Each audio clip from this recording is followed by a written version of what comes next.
2022년 검은 호랑이의 해가 밝았습니다. 22년에 가장 큰 바둑계 이슈는 무엇이 있을까요? 바로 9월에 예정돼 있는 항저우 아시안게임인데 광저우 대회 이후에 무려 12년 만에 다시 열리는 행사로 많은 기대를 모으고 있습니다.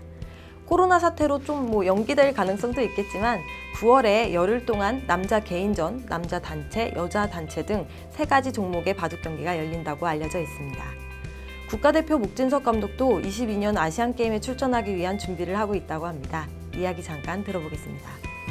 올해는 선수들이 다 잘 해줘서 굉장히 만족스러운 한 해였다고 종합적으로는 평가할 수 있을 것 같고, 얼마 전에 농심배에서는 저희가 반성해야 될 부분도 분명히 있고 해서 또 다시 새로 시작인 거니까 내년은 다시 또 좋은 성적 거둘 수 있다고 그렇습니다. 내년에 좀 국대에 달라지는 점들이 있어요? 시스템적으로 달라지는 부분은 없고요. 근데 이제 아무래도 내년에 아시안 게임이 있다 보니까 아시안 게임 대표 선수가 4월 말, 5월 중에는 늦어도 구성이 될 텐데, 그렇게 했을 때 이제 아시안 게임 대표 선수 그리고 그냥 여기 이제 상비군에 있는 선수들이 이제 그런 훈련을 어떻게 이제 좀 안배하고 어떻게 진행하느냐 이런 거 좀 고민은 더 해봐야 되겠죠. 목 감독은 작년 농심배를 제외하고는 대체적으로 만족한다는 평이네요. 21년은 한국 선수들의 활약이 굉장히 돋보이는 한 해였죠. 21년에 한국 바둑계에 어떤 일이 있었는지 한국기원에서 발표한 2021년 10대 바둑 뉴스로 정리해봅니다. 10대 바둑 뉴스 중 가장 눈에 띄는 것은 신진서의 국내외 대회 맹활약이었습니다. 메이저 대회 출란배에서 우승을 했고 소팔 고사놀이나 GS 칼텍스배 등 6개의 타이틀을 획득하면서 명실상부한 신진서 시대를 열었습니다. 1년간 랭킹도 1위를 계속해서 지켰고 상금도 2년 연속 10억 원을 넘었을 정도로 1인 천하를 구축했다라고 봐도 과언이 아니겠죠. 신진서 선수의 활약은 22회 농심배에서도 계속됐는데 4번째 주자로 출전해서 단숨에 5연승을 달렸고요. 한국에 3년 만에 우승컵을 선물했습니다.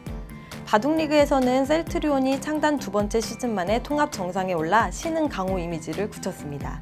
여기서 또 신진서 선수가 등장을 하죠. 신진서 선수는 셀트리온 주장으로 존재감을 과시했고요. 36세 원성진 선수는 17전 전승 신화를 읽어내면서 MVP에 등극했습니다. 메이저 대회에서는 우승자 2명이 또 나왔습니다.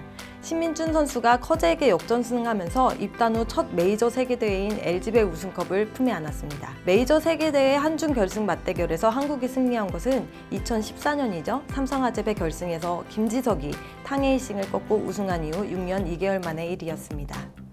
또 박정환 선수는 천적 신진서를 뛰어넘으면서 삼성화재배 첫 우승에 성공했습니다. 신진서, 박정환, 신민준 선수가 우승한 대회들은 모두 온라인으로 치러졌습니다.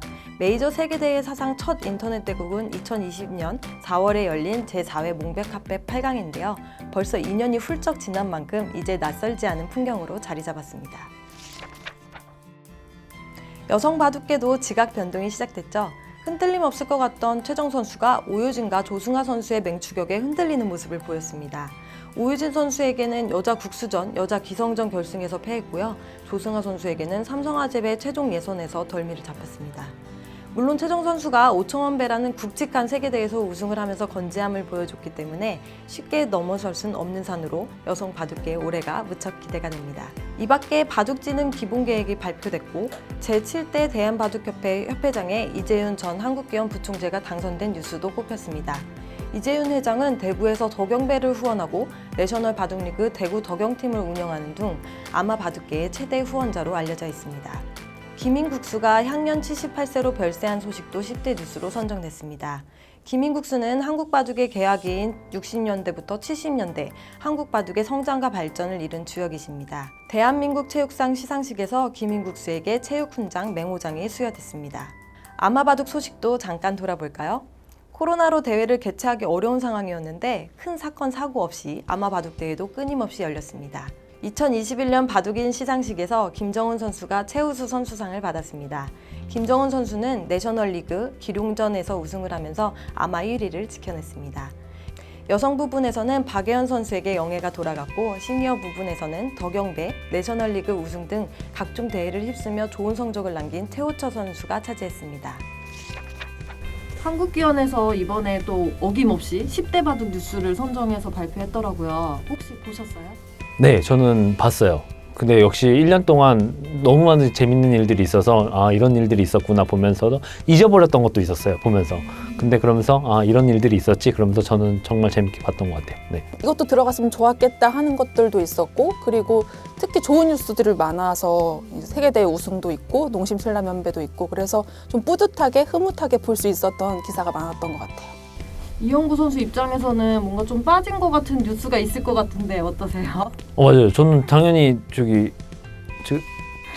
제가 올해 딸을 낳아가지고 등려 소식이 있을 줄 알았는데 제가 말하고도 참 쑥스럽네요. 근데 있을 줄 알았는데 없더라고요. 조금 좀 아쉬웠죠. 네. 그 순위를 따로 매기진 않았어요.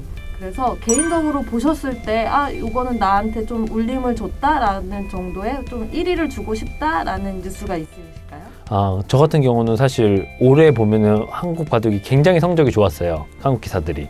근데 그전에는 사실 중국한테 많이 밀렸었잖아요. 근데 올해 아무래도 세계대회 성적이 엄청 좋았는데 그 계기가 신민준 선수가 올 초에 커제 구단을 LGB에서 이기면서 그런 뭔가 신호가 됐다고 해야 되나? 그런 딱 된 게 엄청 컸다고 생각했어요. 근데 사실 올 초에 했기 때문에 사실 잊어버리고 있었거든요. 그렇죠. 근데 그 오늘 10대 뉴스를 보면서 이런 일이 있었구나 그러면서 좀 기억에 남게 되었습니다. 국대 코치다운 뭔가 예리한 저 국대국 코치 아니? 국대 출신. 출신. 저는 사실 한중전이 사람들 뭐 바둑 팬분들한테는 더 관심사가 됐을 것 같은데, 난 제가 봤을 때 대단하다라고 느낀 건 박정환 구단 삼성화재배 우승이거든요. 근데 사실은 좀 쫄깃한 건 덜했던 것 같아요. 한한 대결이었으니까 어쨌든 우승컵은 확인이 돼 있고. 근데 그 전에 저는 박정환 구단과 친분은 없지만 좀 친분 있는 사람들의 이야기를 빌리면 신진서 구단이 이제 1위로 올라오면서 확실히 신진서 구단을 인정을 하고, 그리고 특히 남해에서 그렇죠. 사삭 했을 거 아니에요. 어떻게 보면 내리막길일 수도 있다고 생각을 했는데 다시 올라서는 게 얼마나 노력을 했을까? 멘탈적인 거 뭐 이런 것도. 그래서 와 대단하다, 약간 존경할 수 있다라고 생각했던 것 같아요. 올해 아무래도 코로나 때문에 많이 힘드셨을 것 같은데 여러모로 뭐 답답하시고, 근데 아무튼 건강 잘 챙기시고 앞으로도 바둑 타이젠 TV 타이젠 바둑 많이 사랑해 주셨으면 좋겠습니다. 감사합니다. 이게 어떻게 보면은 아직도 집에 계속 있어야 되는 게 좀 뭐 당연해졌고, 1년과 마찬가지로 2022년도 저는 앞으로도 이제 TV를 통해서 좀 더 좋은 중계 만들어 갈 수 있도록 저도 노력하겠습니다. 감사합니다. 여러분은 2021년 한국 바둑계를 어떻게 기억하고 있으신가요? 또 앞으로 22년 바둑계는 어떻게 흘러갈까요? 한국 바둑 파이팅! 그리고 여러분의 올해도 파이팅입니다. 지금까지 정 기자의 F366이었습니다.